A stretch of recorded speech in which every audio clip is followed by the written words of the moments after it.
and had some idiots they'd hired to take part in a drill who they blew up. One guy got away, so they shot him up at Canary Wharf. That was on the news.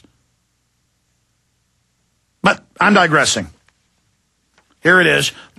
London Telegraph, USSR planned nuclear attack on China in '69, but buried in the declassification from the Chinese and Russian archives is that the U.S. had a secret deal with the Russians against China, and that Nixon was mad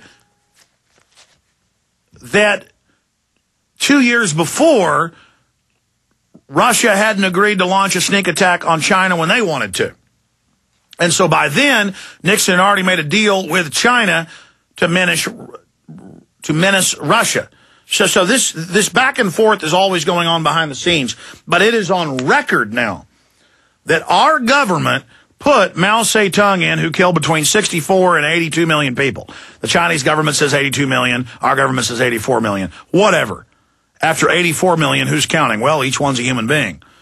How many sports stadiums filled with 100,000 people is that, to give you an image of the humanity disappearing? And David Rockefeller writing books about how great Mao is, and editorials in the New York Times praising communism. Why would one of the richest men in the world be praising communism? Well, read his stinking column. He tells you why. Okay, I'm going to settle down. The issue is, with all of that backdrop and our government helping transfer nuclear weapons fissile material to North Korea, why would our government do that? Because they don't want Japan and South Korea living in peace. Because they won't need our bases there if they're not being menaced from the north. Japan won't need our bases if the North Korean dictator every year or so isn't shooting ICBMs over their country that land a few miles off their coast, threatening to nuke them. We'll explain this when we come back, then get into the political realignment worldwide, a bunch of economic news, a smattering of other key info, and then your phone calls and a guest coming up. But this is important, so I'm going over the backstory first.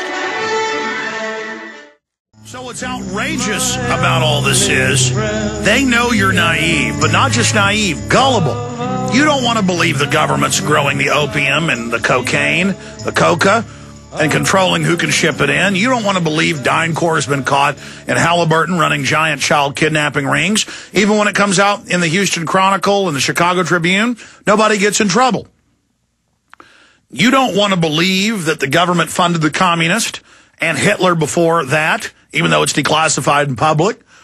You don't want to believe that our government put the North Koreans in power and put Ho Chi Minh, who was admittedly OSS, in power and worked with the OSS during World War II. You don't want to admit it because it's so diabolical. But it's all on record. And now, because of the information age, they go, okay, yeah, we put the commies in power. Yeah, we're growing opium. Yeah, we got CIA aircraft. We fly people out that are to be tortured when we fly cocaine in.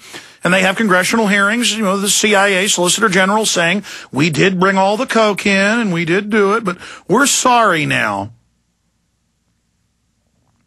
And so, of course, they're in the news saying they're getting ready to take more of your pension funds. Of course, they're going to come out and say, well, we want to put lithium in the water to make you behave yourself on Fox News. They're just going to come right out and say, you're not going to admit you're in a nightmare.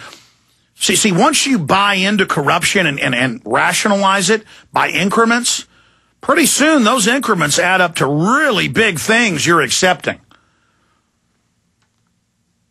Of course 9/11 is staged. Of course. I mean, what idiot looks at the facts and doesn't know it? Not just the evidence. Look at how within 15 minutes of the attack happening, this is a new world order, everything's changed, we've got to attack Iraq, we've got to take all your rights away, and blah, blah, blah. The same talking points everywhere.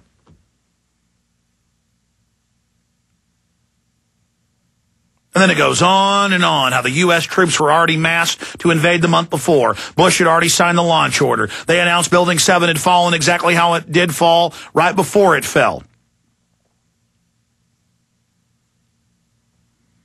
On and on and on. None of us are safe while this continues. You know how bold these people are? They could have killed Kennedy, who had health problems with poison in his drink. They could have killed any of these people. No, they wanted to blow his head off in plain view of hundreds of people and dozens of police, with everyone seeing the men behind the grassy knoll firing. They did that as a public execution at high noon to let you know we run things now. Look, at the end of World War II, 22,000, this is on record, so don't live in denial, 22,000 U.S. troops had been captured in German camps by the Russians.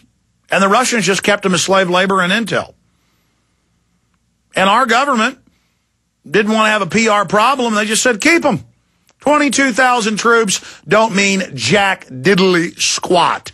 Now, if 22,000 troops don't mean jack diddly squat to the people that ran our government in 1945, who do you think's running things now? Because the way corruption works is it always gets worse till it's brought fully to heel. What do you think's going to happen, ladies and gentlemen? Do you think any of you are safe? See, that's the big mind trick. That's the big game. Is that people think they're safe by cowering and by going along with corruption. They think the safe path is not speaking up, not popping your head up above, the grass, just going along to get along. When you have a nation of castrated, gelded, dumb men, because they're more than just cowards, they're dumb. Because only a fool thinks you give into corruption and you somehow get ahead. No, you become a slave. And your children become a slave. And you lose your hopes and your dreams and your future. And I've said this many times, I'll say it again. You're only alive once, folks. Now is only now. And the crossroads we're at. Going into the future, you're not going to be able to make the right decision later. You're not going to be able to turn back and wish that when the Republic was on its knees, but still had a fighting chance of getting on its feet. If we can just get the country on its feet, and right now it's trying to get up. The sleeping giant's awake, and it hadn't walked in decades, and it's trying to get up, trying to get out there in therapy and take a few steps. And every one of us have to give our blood, our sweat, our tears, our soul, our spirit, our very energy. And by give your soul to it, commit to liberty and freedom. Give your soul to God. You give your soul to God, you're not going to be able to control yourself. All you out there that think you're Christian or think you're on the side of the light, look, if you're not fighting evil, come on. Faith without works is dead. I'm not afraid of dying. I'm not afraid of being destroyed. I'm not afraid of being demonized. I'm not afraid of being tortured. I'm not afraid of them making stuff up about me in the media, coming out and saying, Lord knows what. I'm only afraid of failing. And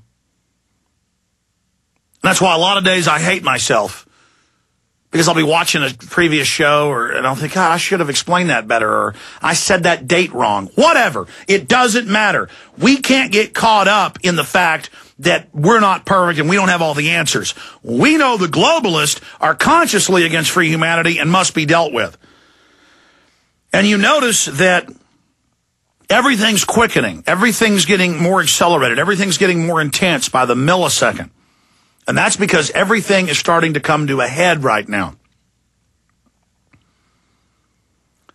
Just like before World War I and World War II, which we now know were orchestrated by the British Empire. And the modern British Empire is the Anglo-American New World Order / Israeli power arm. It's all merged, one big group. And you can't say which head of the Hydra runs the Hydra because it's all part of the same creature.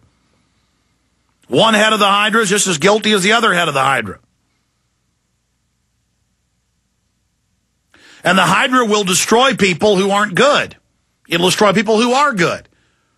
The point is, it's the big Hydra. It's the big dragon. It's the big monster. But it'll saddle up beside some other petty tyranny and say, look, I'm better than that tyranny. Join me, the dragon. That's its trick. To the point of it created the Nazis. It created the Soviets. It created all of these enemies so it could menace you with those enemies, so it could have its war. I mean, it goes back to the Rothschilds and others funding both sides of any war. That way they always win. And then it's elementary to understand that Kim Jong-il is a pea in a pod with the Rockefellers and the Rothschilds and the Dutch royalty and the British royalty and these elites. He wears a jumpsuit. He's got cameras watching people. He's got slave camps. He's what the globalists want. They let men and women together one day a year to breed. They take the babies away the way you take eggs away from a chicken. There's no such thing as family there. They are the model.